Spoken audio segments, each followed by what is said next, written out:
So with the drop of Season 1 Reloaded, they have changed a lot of the settings to do with the controllers. I say changed, more updated them back to the beta settings, and they have also fixed the PS5 bug where the aim assist was creating a square box instead of it being circle, so you couldn't make the precision. Well, that has now all been resolved and the aiming is so much better. So in today's video, you're going to find the best settings for any controller you want to use across any platform. So we are going to hop straight into these controller settings.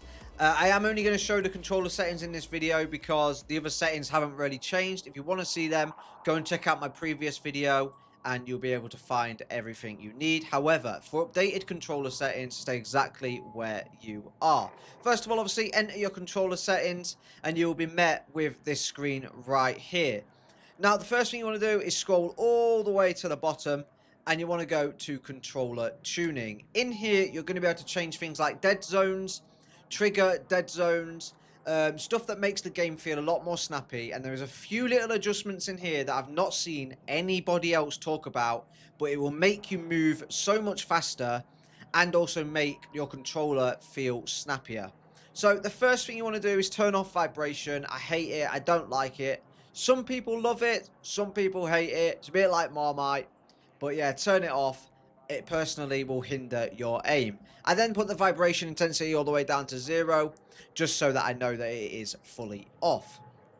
The next thing I change is weapon fire and weapon zoom adaptive triggers. Now, when I press my trigger in, I want to know that it is going to fire straight away or ADS straight away. I don't want some silly like transition into that, or you know, something that's adaptive and it's slowly building up. I don't want none of that, because that time between me doing that and then shooting the enemy might be the time between my life surviving or the enemy actually winning the gunfight as well. So yeah, make sure you turn them off, and it will make your gun feel so much more sort of faster to fire and also faster to ADS. It'll just mean it's instantaneous.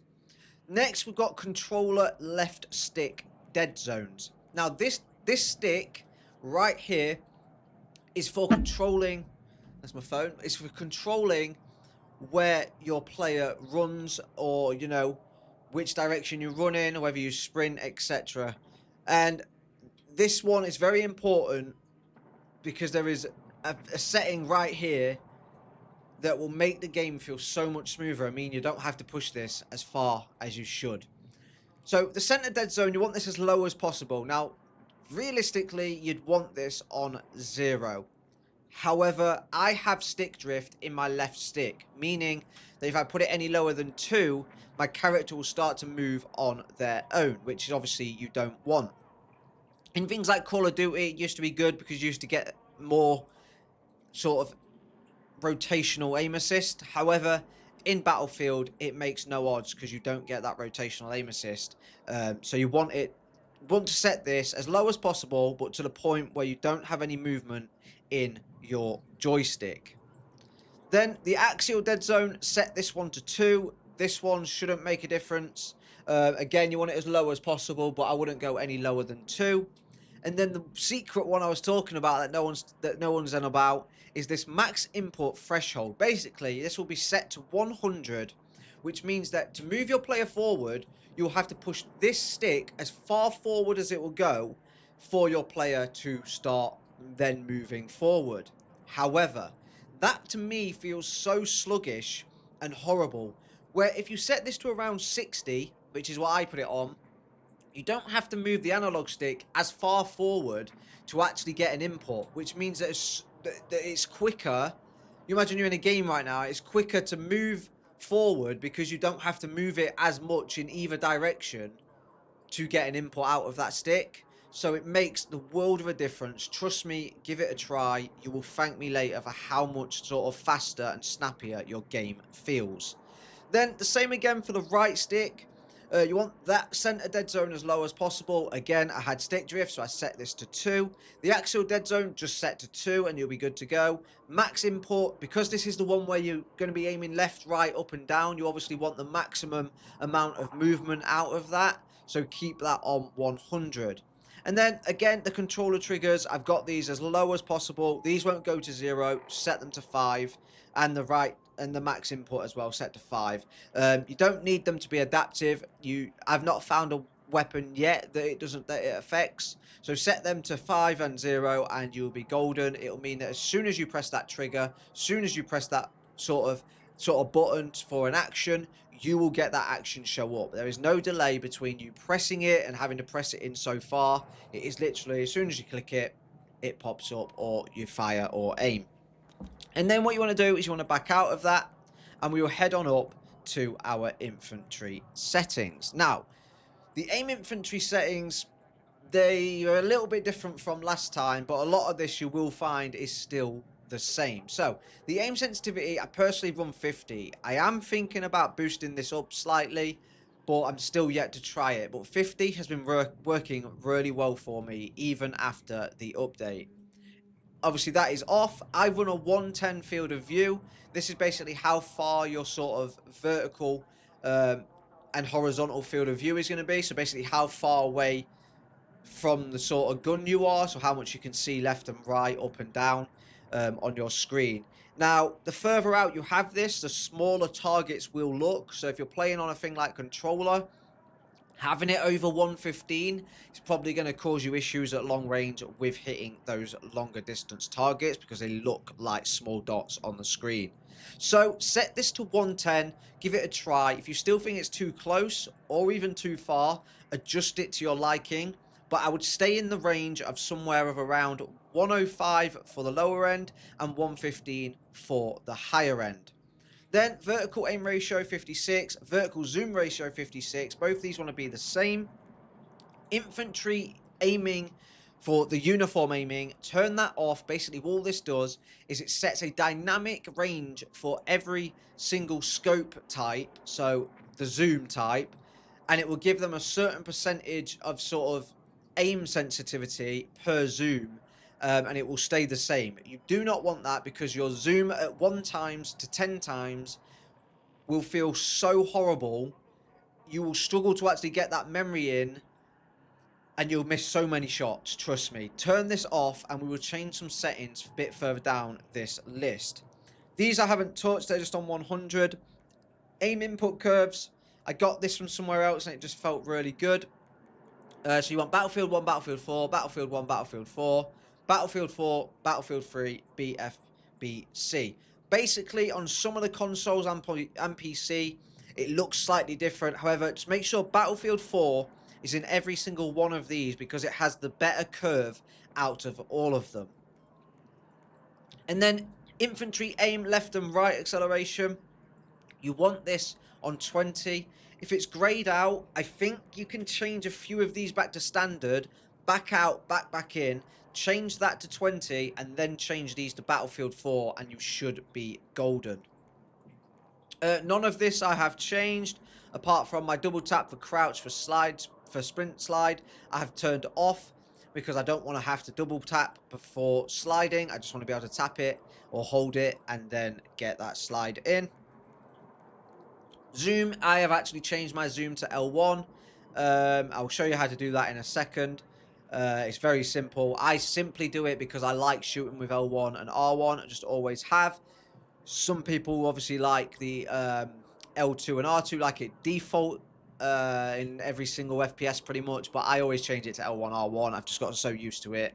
And yeah, that's just what I play with. And then these two I haven't changed. And then infantry zoom aim sensitivity. So this is where we start getting into the sensitivities for each scope type, which is what I was on about for the uniform. So turning that off is very important. And then we want to change these settings.